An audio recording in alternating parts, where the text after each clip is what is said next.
What's up? Welcome back to another episode of the MindShare Podcast.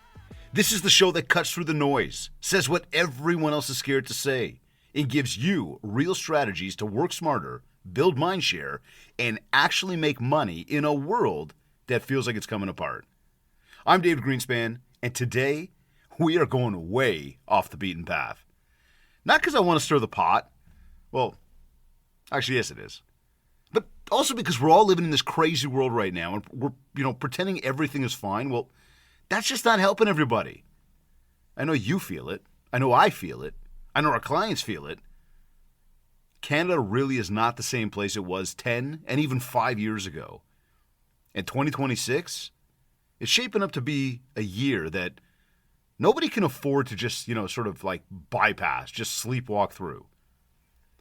This episode is bold predictions for 2026. The stuff that nobody in organized real estate, politics, or media wants to talk about. But every realtor, every mortgage broker, every small business owner, every parent, and every Canadian needs to hear. So let's get into it. Now, let's stop pretending here for a moment, okay? North America, especially Canada, it's weaker, it's poorer, it's more divided, it's more exhausted. It's more of everything than it has been in generations, and none of the more is actually good more. Affordability is absolutely done. Nobody can afford anything. Our kids are absolutely screwed. CMHC just released this stat recently. To restore affordability in Canada, we would need 3.5 million more homes by 2030 than we're currently on track to build. We're not building 3.5 million more homes. We're not even close. Yet last year, Canada gladly welcomed over 1.2 million newcomers, legally and illegally. A number that exceeded our total housing starts by more than 800%. Let that one sink in for a second. More than 800%. No wonder people are feeling totally desperate, feeling helpless. No wonder, the young kids of our generation or the generations, I guess, below us. Man, I'm kind of aging myself right now. But, no wonder they don't see a future. No wonder they're so fucking lost. I mean, you ever speak to a young kid? And it's crazy because I kind of lump my kids into that. And I don't want to knock my children. I love my children. But some of these conversations, it's like sometimes they're just, it's brain dead. Moreover, though, when they look at the future, I mean, I was sitting in a change room the other day at hockey, and we got a mixed bag of people in there, from old to young, and I've realized I'm no longer one of the youngest, but I'm not the oldest, which is a good thing. But we had people older than me. We had people my age, and then we had some mid 20-year-olds, and in fact, just a couple that just under 20. And man, these kids are fast out there. But I can still keep up with them. Never mind. They try to keep up with me. I still got them. I'm smarter. Anyways, back to this. But listen to these guys in the change room talking about affordability and talking about who they're voting for and talking about, politics and just understanding the world around them. I mean, I don't know. When I was that age, I didn't give a shit about any of that stuff. But kids these days are actually more in tune with it than we realize. And families everywhere, feeling squeezed everywhere. The gas pumps, the grocery bills, you name it. And inflation didn't cool. It hardened. Look, grocery bills haven't come down. Tax bills haven't come down. Interest costs haven't come down. Economists are now using a new term, permanent inflationary shift. In other words, right now, this is the new normal. Crime is up. I don't trust anybody. I mean, trust has been eroded. Trust is way down. We think, crime being up, trust is down. And I said that, many years ago when I looked at everything going on with during COVID and leading up to COVID and kind of post-COVID, just too much bullshit out there. Now we sit there today in today's world and you think about break-ins, like home invasions, never mind just robberies where it's like they stalked your house while you were out on vacation. They don't give a shit anymore. They're busting down the door in the middle of the night, walking in while people are sleeping. We're talking like random attacks. We're talking robberies everywhere. Jewelry stores are being robbed like broad daylight in a mall. People are coming in and just smashing jewelry stores. All this stuff just keeps getting worse and worse and worse. I was at the mall the other day. Yeah, go figure. Holiday season, went to the mall, and you might be like, yeah. No, you don't understand. I don't go to the mall ever. Never mind thinking about like going to the mall on a holiday season. I was having like heart palpitations thinking about just getting there. But got there and thought, oh my God, the parking lot is pretty empty. The hallways are empty. Where is everybody? And Jen turns to me, she's like, they all shop online. But I got to tell you this too, is that walking back to the car with my wife and my daughter, I was being a hell of a lot more aware than we normally would have when we walked back to our car from the mall. Paying attention to who was around us, paying attention to just anything awkward going on. Like, did not feel 100. I mean, I felt fine. I don't know, whatever. I'm not invincible over here, but like I personally, for me, was not worried. But for my girls, I didn't feel safe walking through the parking lot. Just felt different. Then we got all these catch and release policies. Like, it's like our streets are revolving doors. We got criminals coming in and out. They're, robbing, stealing, hurting, killing, raping. I mean, it's all just kind of like, what, normal shit? Really? They do a crime, they do something bad, and they're just back out on the streets tomorrow? I mean, people, seriously, like police, they're arresting somebody at 10 a.m., they're back on the streets by 2 p.m. Never mind tomorrow. But hey, our federal government is sending billions overseas, thinking they're helping everybody. Meanwhile, they're cutting our veterans' support here at home. Cool, right? Not at all. So as today is all about the chaos here in Canada, I got some, I guess, bold predictions for 2026. And the first one I want to share is that everything going on right now feels like the start or I don't even know if we're at the start anymore. I think we're well into the thick of this, but this larger overall cultural breakdown here in Canada. Not some like temporary dip in the stats, you know what I mean? And pretending that it's not. Well, that's why people are feeling so lost, so blindsided. Too many people are just kind of throwing their hands and they go, well, what are you going to do? What are you going to say? Yet those same people could be upset about things. Well, you got to speak up. So I predict that this is not going to get any better. This is only going to get worse moving into 2026. And forgive me here, as you listen to today's episode, you think, man, is this guy being all negative and pessimistic?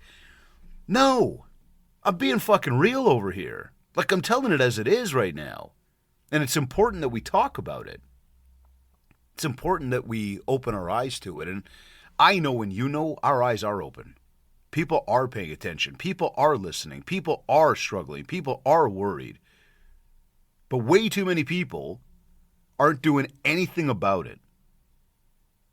Or if they are, it's hiding behind a keyboard, thinking that their random comments and their random opinions on some random social media post is going to make a difference. In fact, let's talk to that now. AI and smartphones. I mean, we are getting dumber, not smarter. Think about all the tech. Everybody is so obsessed with AI. Everybody's glued to their phones. Like, you sit in a room with your family and everybody's head is down. You sit at a restaurant with your family, everybody's head is down. You sit at the cottage on the beach looking out at the water with the fire and people got their head in their fucking phones. And nobody's thinking for themselves anymore. Everybody's going AI. What does AI have to say? Oh, I have no idea. Let me go ask AI. And don't get me wrong, there's something very cool about the ability to have a conversation with this thing and be able to get an opinion, be able to brainstorm, be able to get, some creative thoughts. I'm there. I got you. I'm not trying to push back on that. What I'm trying to push back on is every single time we've got a thought, every single time we've got a question, instead of trying to brainstorm it, instead of trying to problem solve it on our own, with our own brains, we decide to go to AI. Forget it. I'm not even going to do the hard work to think right now. I don't want to think. I don't want to worry. And never mind the thinking. I mean, think about attention spans. Nobody pays attention to much at all anymore. Like, the average person can't make it through a 15-second video without zoning out. The depth in everything has died. People now read headlines, but they don't actually read the article. People read comments on social media posts, but won't sit down and read a book. We react, but we don't think. And because of that, we are literally outsourcing our brains. Okay? AI is writing emails. AI is thinking for people. AI is replacing all of our actual human judgment, everything that makes us who we are. Tech wasn't supposed to take the heavy lifting off our plates. But it took the thinking out of our heads. The process of evolution is to get wiser, get smarter as we get older, to have more experience, to be able to share, to be able to communicate, to be able to talk. We're not doing that anymore. We just want the fastest path to whatever it is. And I had a keynote that I presented on. I built a number of years back, a real powerful message. I mean, I believe so, and audiences believe so, but it's called The Path of Least Resistance. And really what the end game to the whole thing is that we will always take the easier road. It's just what we do. I mean, in that particular keynote, and I'll share it with you right now, just the opening there, but imagine I said to you, hey, let's climb a mountain. Let's go to the top of the tallest mountain. Let's go to the top of Mount Everest together.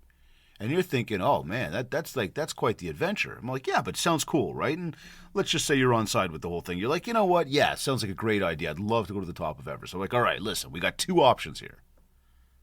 Option number one, we can strap on our winter coat and our big boots, and we can get all our hiking gear, and we can, spend days braving through the cold and the mountain and the climbing and risking our lives to get to the top. And it's going to take a ton of hard work. It's going to be very, very cold. But we're going to get there. We're going to push through together, and we're going to push each other and motivate each other to get there. Now, I'm going to give you a second option, though, of how we could get to the top. And I mean, you can still put on your jacket and winter boots, and you probably should because it's going to be cold up there. But how about we just jump in this helicopter over here and we get up there in 5 minutes? What do you think? Days of treacherous hiking and trekking and risking your life in the cold versus this 5-minute helicopter ride. Which one are you going for? Now, I know there's some people that say they want to do the hike. I'm with you. I got you. But the reality is most people are going to take the path of least resistance. They're going for the helicopter ride. So now you bring this all back to the technology and you think with the AI, it's I'm going to take the path of least resistance. I don't want to have to think. I don't want to have to problem solve. I don't want to have to worry. I'm just going to go there. I'm going to get it to figure it out for me. But then we get to a point where it's not just hey, can you show me how to build this or give me the recipe for that? It's literally we're going in there and going, what should I do about this? Well, have you even thought about it for a moment by yourself? Have you ever taken a second to think it through in your own brain? Like I said, we are allowing all of this technology to run us, to take control. And the result of all that? And I mean, you got to think about the way you use it. And I know we all do. We all have these bad habits that have been instilled. Okay, we really do. It's become bad for everybody. So I'm not just pointing at you and saying I'm not doing. We're all going through this shit. But it's on us. That's our responsibility. That's us who is allowing this to happen. We got to start thinking for ourselves again. We got to start taking back control as human beings and not allowing the robots and the technology to tell us what to do. I mean, it's an algorithm giving you an opinion, and we're following it based on an algorithm. Not based on what we like, not based on how we feel, but based on what a fucking algorithm delivers us back. And again, I know, little caveat, asterisk here, some of it's really helpful and good. I got you. But holy shit, the more we take advantage of this stuff, the more we allow it to think for us, the stupider we're getting. So my prediction, in this case, when we think ahead to 2026, the businesses that win, the people that win, aren't going to be the ones that are using the most AI. It's going to be the people that are the ones that are actually thinking, actually using their brains. Those are the people that are going to continue to win. And when you think about our industry, in this industry of real estate, this is where realtors can still win big. But you got to stop acting like a robot. You cannot become a robot. It's not good. Robots don't play off of emotion. They don't connect with human beings the same way. We connect with each other because of emotion, because of empathy, because of these deep down feelings we have as human beings. That's where true connection comes from. And when we think about connection, that's where opportunity comes from. Now, continuing on this tech talk and thinking about connection, can't think about connection without thinking about social media these days. And I got to tell you, social media is like mentally bankrupting us. It's a highlight reel. It's people are just angry, outraged. There's this new culture online of just negativity. It's dopamine, but like playing Russian roulette. Is it good? Is it bad? How am I going to feel? And I mean, this is the top of the food, the pinnacle of what we want to talk about, comparison. And I don't say that in a good way, but this is like comparison on steroids. Everybody goes online. Everybody sees what everybody else is doing. Everybody wants to be like that. Everybody doesn't know the back end stories and what goes on behind closed doors. Everybody just sees the vanity. And the crazy part is, social media is also full of people who just don't want to think. They just want to react. Think about that. You go through some of these posts you see and some of these comments you see. People just react. They don't even think. They're hiding behind that keyboard saying whatever they want. Profiles that are fake, or profiles that are private. You can't even tap in and see who they are. Random people with the most random comments. But there's still comments that fill our brains when we see them. There's still negative thoughts in a lot of cases. A lot of bitching and complaining. And then what you've got is you got all this, so much of it's fake. So much of the expertise you see out there, fake. So much of the success we see, fake. Confidence, fake. Community, fake. Like, how do you really know what's real anymore? And especially when we go back to this thought about AI. The videos we're seeing these days. I mean, you scroll and you see a bear jumping through a guy's car window and then sitting there and just looking at him. Like, did it really happen? I mean, random, but you know what I'm talking about. It's hard to know what's even real anymore out there. And to think about the way we're using it all, I mean, in my mind, social media it's exhausting. It's exhausting. We're spending every waking minute looking at these phones, trying to figure out what to do to fidget. It's like those old fidget spinners that people used to have and the kids used to have and they'd play with. And you're like, what are you playing with that for? It's a fidget spinner. What do you got to fidget for? But it keeps getting worse, and it keeps amplifying itself because every 2 seconds we pick up our phone to go, what's the notification? And I said it the other day on the show. I believe that the phones are programmed in a way that every single time you close your phone, within a matter of a certain amount of seconds, it'll actually ding or go off or make a notification just to pull you back in, to pull us back in. And constantly pulling at our time, constantly pulling at our attention. Meanwhile, here we are trying to get better in life, trying to grow, trying to raise a family, grow a business. And all we're doing is constantly looking down at the phone. Hell, you could be listening to this podcast right now looking at your phone. Why? Why aren't you just paying attention? Why aren't you just allowing these thoughts to go into your mind for a moment, to allow you to think for a few minutes, to reflect on the way you operate, on the fact that all this technology has such control of all of us, and how it's, at one point, was fun. It was fun. Now it's like a bad habit. Now it's like something people can't get away from. And every time you open it up, these algorithms are not serving up a lot of positivity. There's just a shit ton of negativity. And it gets worse and worse and worse. And we keep feeding our brains with this shit. Like, we've got kids growing up into this society. Hell, even us as professionals, as business owners, who've been led to believe. And listen, don't get me wrong. I know I am also one of those people that not only posts a lot on social media, but has also encouraged my clients to get involved on social media, because I do believe that there's a real opportunity to connect with other people. But there's also a right way and a wrong way to do the connections. There's a right way and a wrong way to post. There's a right way and a wrong way to actually use the platforms. I've said it before and I'll say it again. If I could figure out how to shut down social media, I would pull that plug in a heartbeat. Going online to see what the rest of the world is doing all the time, not knowing what's real, most of the stuff being negative. What are we feeding our brains with, and why are we so consumed? And quite frankly, we probably sit there today going, shit, I don't even know anymore. It's just something I do, because it's become a habit. And remember, the habit is built off of three things: trigger, action, and reward. The trigger is the fact that the last time you went on, you distracted yourself enough that you actually had some sort of dopamine dump, good or bad.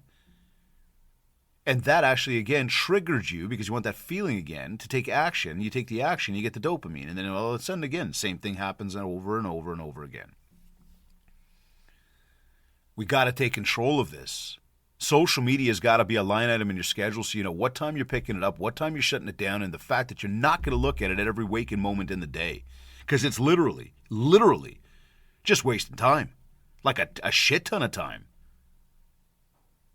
And if we think about getting up to make money every single day, and we think about the fact that money and time are one in the same, they are the most valuable currencies we have. Time is the one. See, because you can always make more money, you cannot make more time. Yet we'll sit here scrolling aimlessly to see what? What are you digging for? What are you searching for? What do you think is going to come out of it? And you gotta ask yourself that. Every time you go to pick it up, why am I looking? Oh, I'm bored. Why am I looking? Oh, I'm distracted. Why am I looking? Oh, I shouldn't be looking. I should be focused on something else. Yeah, no shit. So again, looking ahead to 2026, my prediction here, and I'm hoping, because I'm hearing it everywhere. I'm hoping people are going to start unplugging more. Not because they're enlightened by something, but because the brain simply can't take anymore. And I'll tell you this, the first people to unplug, they're the first people that are going to start thinking clearly again. And I know, look, I'll tell you right now, I struggle the same way like everybody else does. Every so often, bang, it sort of pulls you in, you see the notification, you hear the noise go off, or you just somehow pick it up and start looking. But this, again, is where it's a matter of taking control. Having the discipline to be in control of you so that you can become a better version of you at home, in life, personally, when you look in the mirror, in business, in your bank account, for your family. It's about getting better. And the only way to get better is to use our time wisely. But scrolling social media aimlessly for minutes and hours on end? Come on. What are we really, truly accomplishing? And I'll give you an action step here too. When we talk about social, is to act with purpose. I told you to schedule it. Yes, schedule. But above and beyond just scheduling it, go in there and interact with other people. Again, don't just be interesting, be interested. Have the conversations. Trigger the algorithms to show that you're connecting with other people. Look at some positive stuff while you're on there. And as long as you're connecting, truly connecting with others, spend your time wisely, get in and get out. Now, speaking about getting out, kind of switching gears over here, but, and this is where it's going to get real weird for a moment here, okay? But cloned meat, synthetic food, what? Like, the FDA and Health Canada have already approved lab-grown chicken, genetically modified cattle, and synthetic dairy proteins. I mean, you can look this stuff up. Health Canada's literally greenlit precision fermentation dairy proteins without requiring explicit labeling. Like, what? What does that mean? It means that your milk or our milk or a protein shake could already be made from microorganisms instead of cows. And you wouldn't even know. What? You're telling me it's not real meat? And they don't got to tell me about it? And all the while over here, grocery prices are rising faster than in Canada than any G7 country. And StatsCan recorded more than 20% cumulative food inflation in 3 years without any corresponding wage increases. So they're injecting all this crazy shit into our grocery stores. They're not telling us what's the crazy shit and what's the real shit. Prices for groceries are going through the roof. And then wages haven't even changed? Come on. And I know, like, Dave, where does all this come in? I mean, this is all coming back to that, like, Canada's in chaos thing, right? When we think about AI and we think about social media, we think about affordability. We think about, just everything going on. This just adds on to it. Food isn't even real anymore. And I have heard that a lot of these cloned cows, typically, they're sick. Like, they don't have necessarily 4 legs or 2 eyes, or like they've got, like, they're deformed. I mean, shit, of course. They're born in a petri dish. Are we serious over here? This is what our world's going. This is what our world's going into. We don't think well anymore. We don't think for ourselves anymore. We allow ourselves to be distracted by a whole bunch of negative bullshit on social media. We eat food that's not even real. Yeah, and you're sitting there going, Dave, come on now. Come on, Dave. Don't you dare. Don't you dare question what I'm saying here. I don't mean that in a way like I'm right, you're wrong. I'm not saying that. What I'm saying is, like, if you think I'm off my rocker here, go Google that shit. Here, you like to play with AI? Go put AI into all this stuff and ask it. This isn't some conspiracy theory tin hat wearing shit here. This is real. This is what's actually happening. And this is deep down why so many people are in some crazy places in their minds right now. Because people realize it. People are thinking about it. People know what's going on, but so many people don't want to talk about it. So many people just want to sit back and say, what are you going to do? Yeah, I don't know, maybe. Really? Go look it up. So again, prediction, looking ahead to next year. People are not just going to change what they buy, because as people start to realize this more and more and more, things are going to change. So it's not just going to be what they buy, but this is starting to change how people live. People are talking about this stuff. Homesteading, gardening, hunting, local sourcing, food independence. I mean, it's going to start to become mainstream. I heard somebody the other day that was talking about Canada going into a dystopian society. Think about that. going backwards in time? Could it be real? Could we not have anything? Could it be like literally the rich are the rich and then the rest is all poor? I mean, look, again, if at any moment here you're going, I think this guy's off his rocker, Google this shit. It is real. It is happening. And the more you talk to people who've actually got their head on straight, who are just thinking about what's happening and just having the conversation about what's going on out there. And again, this is not my opinion or who's right or who's wrong. It's not about that. But the more you talk to people about this stuff, the more people bring things up like this in one-on-one conversations. But you start to see that deeper down, again, this is not some niche thing. It's becoming a mainstream way of thinking. People are looking for alternative options. And it's a very crazy thought to think that in the world that we've grown up in the life that we've got here, that for us, all of a sudden, instead of going to the grocery store, buying, a nice piece of meat to put on the barbecue, and I've done this, I've actually done this in my own brain, question myself when I saw that piece of meat and go, holy shit, is that cloned or is that real? We've looked into buying a cow, cutting that up and putting that in the freezer so we at least know. But again, I say we, me. How many people have brought that up? I didn't come up with the idea. Somebody else said, I thought, that's a great idea. So again, I'm just bringing this stuff to light. It may sound totally off the rocker and crazy. I get it. But holy shit, is it ever real? And I mean, talk about something else that's real. How about the mismanagement of all the immigration in this country? The complete collapse of our Canadian identity. And this one really matters. Like, we've got to be honest about this. Not politically correct, okay? Canada is the most generous immigration country on this freaking planet. And quite frankly, if we do look back in time, it probably always has been. But the scale today, it's like anything we've seen in history. Here, the Parliamentary Budget Officer confirmed 1.25 million newcomers in 2023.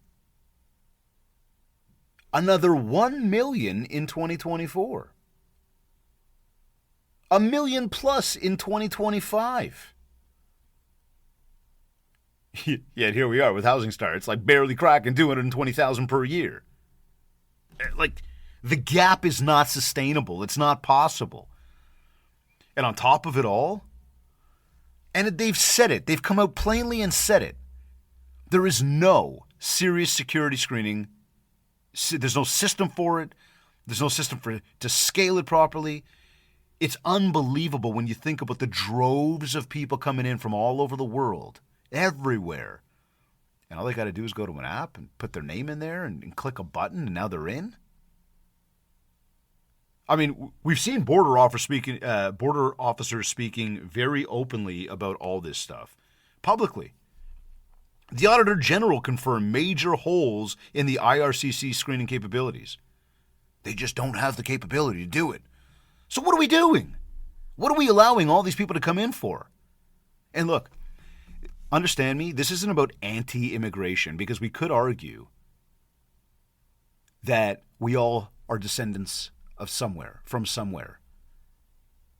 But I'd also put the argument, okay, and this is more about, being real, okay? Like, I'm pro-reality, not just trying to hide this shit and not talk about it, and it's politically correct, like, oh, Dave, you can't be saying those things. Well, you're fucking right, I can. I'm saying it right now.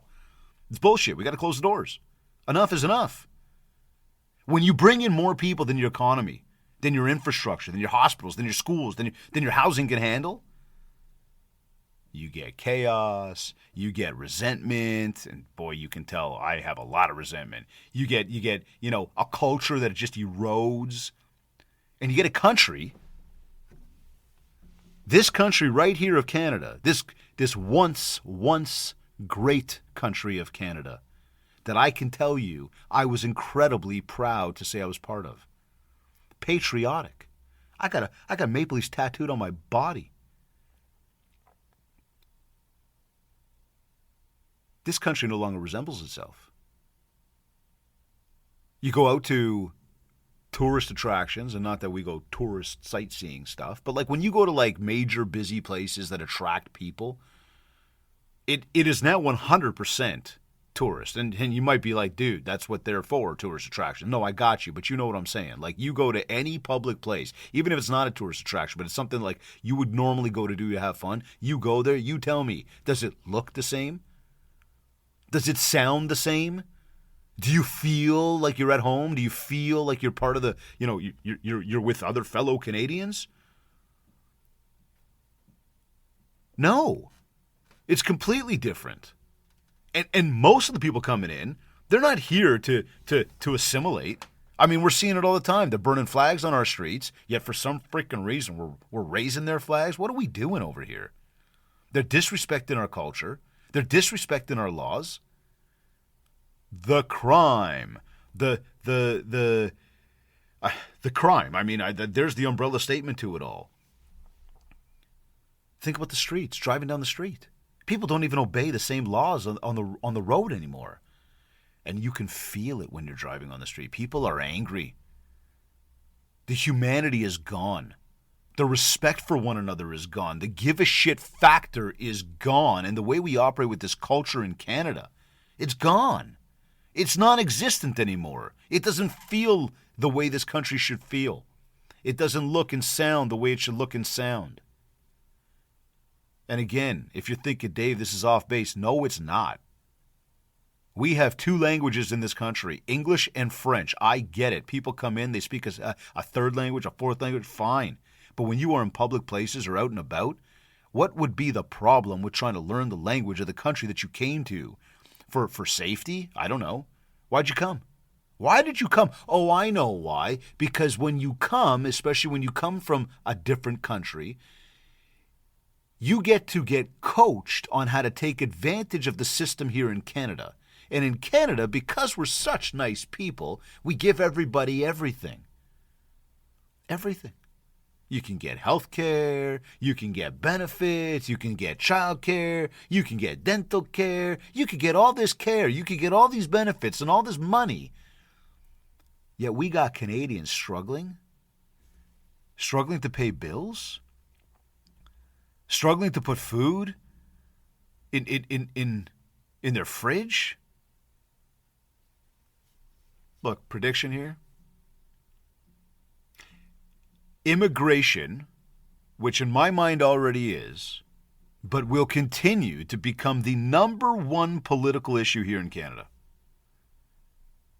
It's going to overtake housing, it's going to overtake healthcare, and it's literally going to define what the next federal election looks like. And boy, do we need that federal election. And I'll say it again. If you're on the wrong side where you're supporting what's going on for these past 10 years, you're gonna not be happy with what I'm saying here, but I'm telling you, you're lost. It doesn't make sense. It just doesn't make sense. You can't tell me that you don't see what's wrong. You can't tell me you don't feel it at the gas pumps, you don't feel it at the grocery stores, and you don't feel it when you go out. You can't tell me that. We all feel it. It's right there, smack dab in our face. You can't hide from it anymore. Look, this is not about the people. This is about the issues that we're having because of all of the people. Understand that. Now, when we look ahead and we think about the real estate market and we look into 2026, which I was incredibly optimistic about back in the fall, I in my mind thought, we're 12 to 18 months. 12 to 18 months from this thing turning around, from it getting better. We're getting there. I feel it. But you know something? And I'm sorry to say this, but I don't feel it anymore. Right? We've already said it. I mean, I already mentioned this, but affordability's dead. Interest rates, although, slowly moving on a downwards direction, and there's a prediction that it's going to go down again a third time here, maybe before the end of the year. I know the feds in the States are talking about that. And I did hear some experts up here talk about that. Like, personally, directly to me, talked about that. And these are people that know. We're not going to see them crash back down. It's not like we're just gonna drop a few points at a time, which means it's going to be this slow little sort of regression, which is all good. It's a positive, but is it going to make enough of an impact? Think about the inventory. Strangled. Like, we got developers canceling projects left, right, and center. They just can't. They can't afford to continue it. I've seen videos where you've got, literally what looks like a city of lockboxes outside, the bottom floor of a condo building. It's like every unit in the condo is up for sale. Think about a list price now. Think about the competition you have. Think about how long it's going to stay on market. Think about how many people, because of affordability, are having issues and might have bought those condos at the height of a market and realized that the value of that condo is even down. What are those people doing? And here, stat for you, 40% of the condos that were planned here I'm going to use the GTA, Greater Toronto Area, that were supposed to launch in 2024 were canceled or postponed. 40%. Here's another. Mortgage delinquencies are rising the fastest among the 35 to 44-year-olds. This is this is your core buying demographic right there. 35 to 44. These are the folks that potentially moving into their second home, should be more well-established financially by that point, so the level of home is probably an upgrade rather than a downgrade. But these are the people that are having problems with the mortgage. Oh, we never saw this coming. No, we didn't, eh? It's interesting, because back in 2024, we damn well knew that in 2025 and 2026, we're going to see 76% of the mortgages up for renewal. And I said it back then, I'll tell you right now, I said it back then that by the time we get there, we're going to realize a lot of people are fucked financially. They won't be able to recover. They went and spent money on a property that they shouldn't have spent on. They went for over asking for money. They quite frankly, it's like, how the hell did they even get it? There was a ton of irresponsibility there on so many fronts. And now everybody's wondering, oh my God, what do I do? Holy shit, you should have been asking that question to yourself back then. Not keeping up with the Joneses and thinking, well, everybody else is doing it, so I'm going to do it too. Yeah, that's the problem with our society. So again, as we think about a prediction, looking ahead to next year, to 2026, we are entering a 2008-style psychological recession, but without the financial meltdown. And the agents who really want to win, it's not going to be about the flash and the look at me and the viral video. The people that are going to win as all of this shit goes down are the ones who are the most disciplined, who have a plan, who walk into the new year and their everyday with a plan.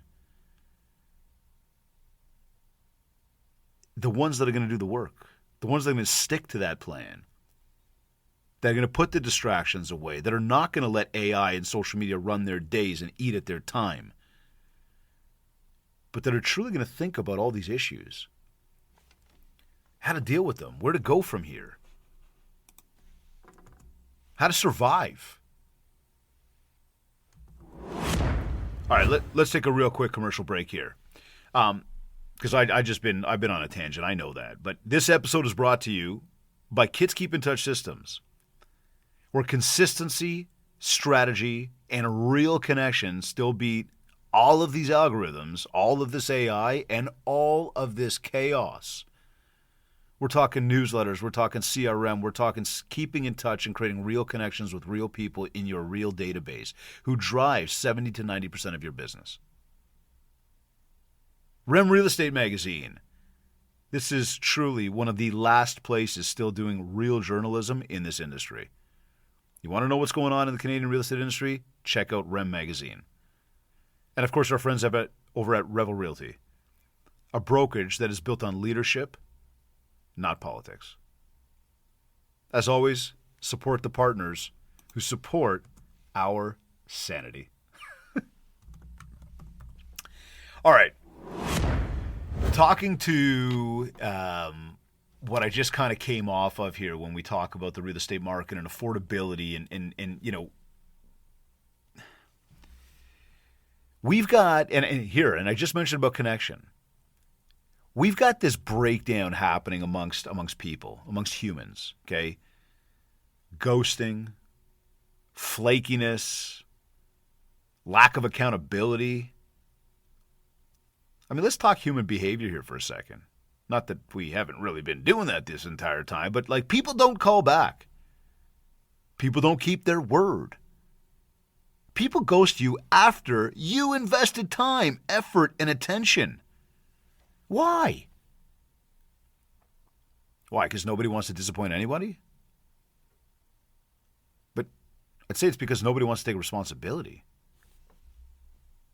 Like, we're in a culture that fears confrontation more than failure.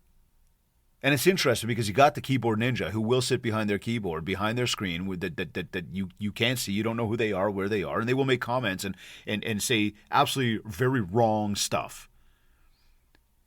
But then you've got the people you know. Like I spoke to a client of mine the other day. He's had 15 showings on his listing. 14 people have not provided feedback. Think about that. 15 showings and 14 of them haven't said anything about anything. That's madness. Why in the world would people not provide feedback? Why? Why wouldn't you say, hey, I was in the house, I didn't like it because, or my clients didn't like it because? Why wouldn't you do that? Why do you think that's not helpful? And quite frankly, if you were the one with the listing, which you've been, and people don't get back to you, how do you feel? And what do you tell your client about that? How are you supposed to go back to them with anything constructive? It's tough, but it doesn't make sense to me. And you can't say tit for tat, well, they didn't leave it for me, so I'm not leaving it for them. No, that's not the way we do things. The way we're supposed to do things is, doesn't matter what they did, you take the right road and you do it. Leave the feedback, because hopefully the reciprocity, give and you shall receive, at some point will turn around and you will get the feedback you need. Or you meet with people, you plan stuff with people, and then what? They just decide, like, I'm just going to hide? If I don't pick up your call or return your text, like, you can't see me, I'm not here, oh, you're going to forget about me. No! And then what, show up like the pokeroo every once in a while with a smile on your face, like everything's good? No, it's not. You got to keep your word. You got to be a real person. You've actually got to connect with other people. You got to show people you care. And if you got something to say it. Even if it's a no. Even if it's a go fly a kite. Say it. Even if it's like a I changed my mind. Say it. Don't hide. It's disrespectful. It's unprofessional. And do you not think you're going to see this person again at some point in your life? Like, you're going to have to show face to that person at some point. We're raising a culture that fears confrontation more than failure. And it's just gotten soft. People are soft.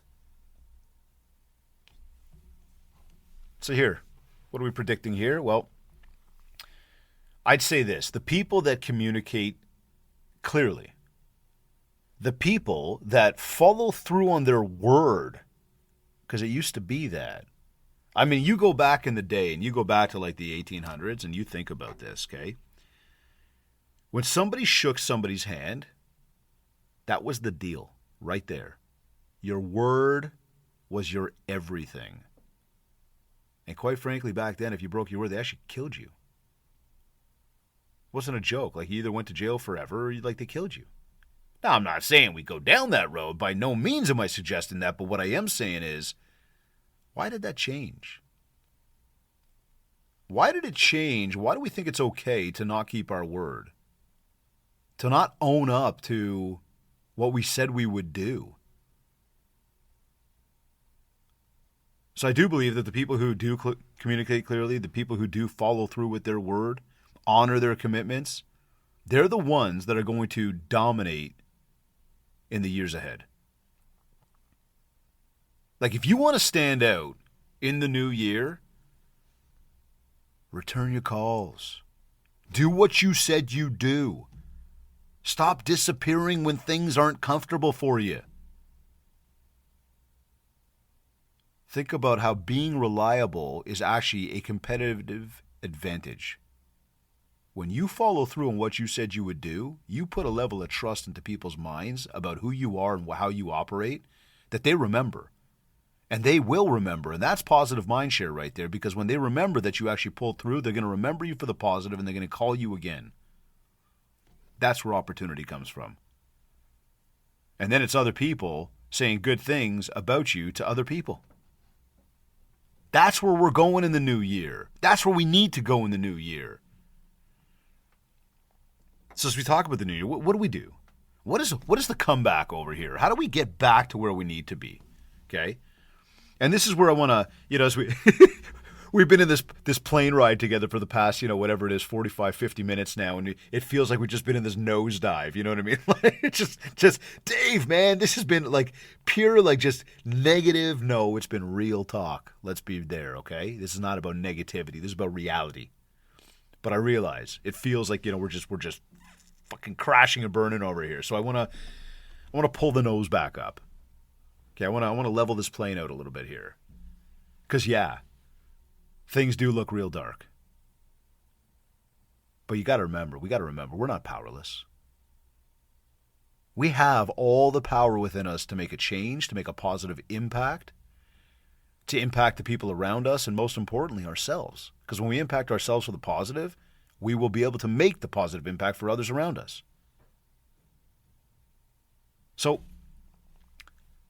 let's make sure that before we get out of here, we've got some action steps that we can put in play. Okay? Because with everything I just said, for all the realities I just shared with you, and I really want you to reflect on them. And I encourage you, if you've got a difference of opinion, that's okay. I'd love to chat with you. And not to try to prove you wrong, not to try to prove that I'm right. No, not at all. Just for good old conversation. Just for real connection with another person. It's fun. It's good. It's educational. It's enlightening. It's good to have these conversations. Okay, but action steps here.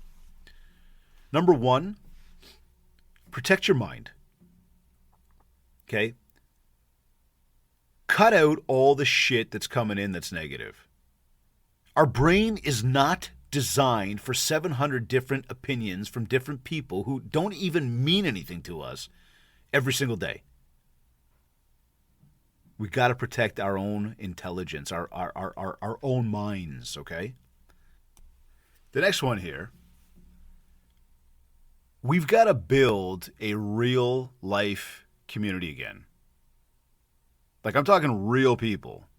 As I just invited you to have a conversation with me, real conversations. And of course, as I just called out, real accountability.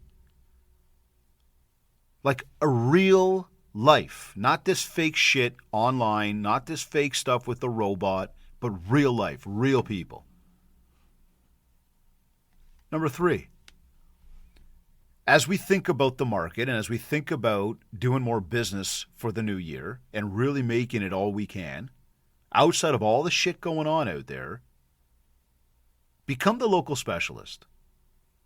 Okay? As much as the world is globalizing itself, and we got to remember that consumers are really craving the hyper-local trust. And again, when you find the right people in the right communities, that is what people are looking for. Because like we just said, when I talk about the homesteading, we talk about the food, and we talk about the fact that we're talking to robots, people need support from one another.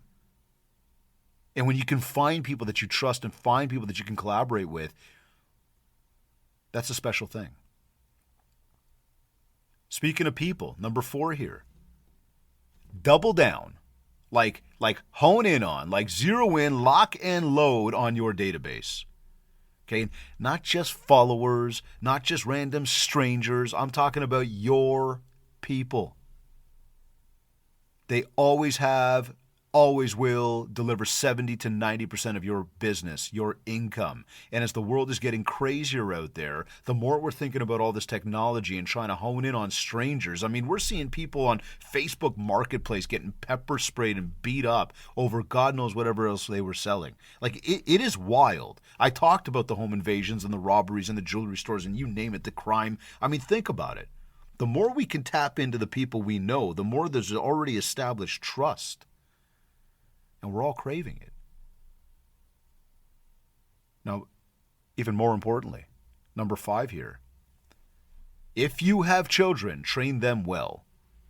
Even for yourself, train yourself well.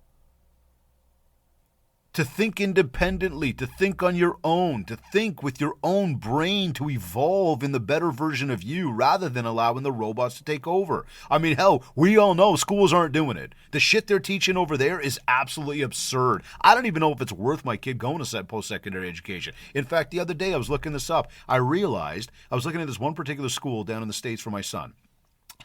And I looked up the numbers. $75,000 USD per year to go to school. What? $75,000 a year? Who's got this money for one child to go to school? On top of everything else we got to pay for? So I said to somebody, I'm like, where do the kids get this money from? And somebody said to me, oh, they get a loan. Holy shit. What a farce. Think about this. The school charges an absurd amount of money, and God knows what kind of education these kids are coming out with. It's just not like it used to be. But they charge this absurd amount of money. In order for the kid to pay it, they go get a loan from the bank. The bank gives them the loan because it's education. Now the school makes their money. The bank makes their money on this loan. And this poor student has now been injected into the system and is in debt for life. And what do they come out with? Is it a guaranteed job? Is it a guaranteed 6-figure income right off the bat? I mean, we all know that ain't reality. So it begs the question, when you think about the education system, is there value in it anymore? And again, where are things going? So we know the schools aren't doing it. We know the technology is just taking us the wrong way with all the negativity and all the bullshit. So what we also know is that we have a responsibility to our kids and to ourselves to help ourselves become the best version of ourselves by thinking for ourselves, brainstorming and evolving within ourselves. Action step 6. We talk to database, we talk to family, talk to connection, we talk to local specialist. Keep your circle tight. Okay? Keep it tight.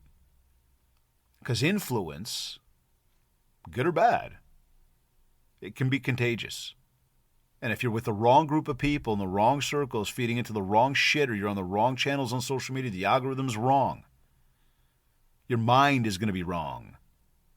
And that mind is going to stop you from having the production levels and paying attention and having the discipline that you truly want to have, that you know you need to have in order to succeed and be the best version of you. Because wasting that time on social media scrolling aimlessly ain't doing it. It's all about how we use our time in life.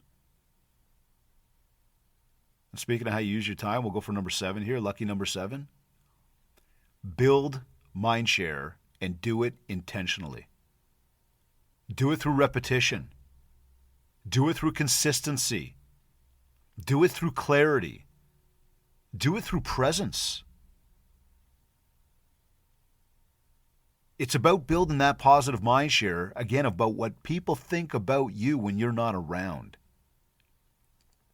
And the way to do that is to try to make that positive influence every single time you're there. Just like I try to do every week with you on this show. I try to put something, I try to deliver some sort of message that's going to resonate, that you're going to sit there and think about. Something that's going to help you become a better version of you.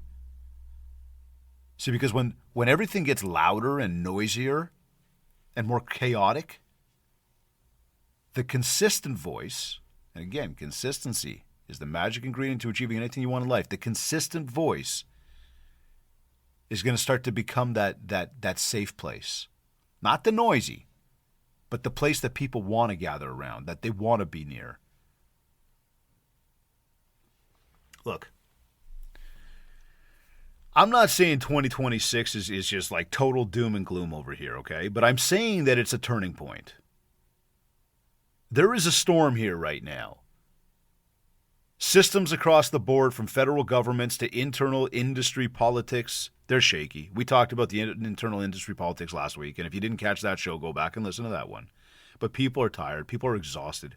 And Canada is changing faster than most of us can process. The people, though, that are going to survive, the people that are going to win throughout all this chaos, they're the ones who are going to stay grounded to their plans, to their processes. They're going to stay disciplined. They're going to build real relationships. They're going to think for themselves.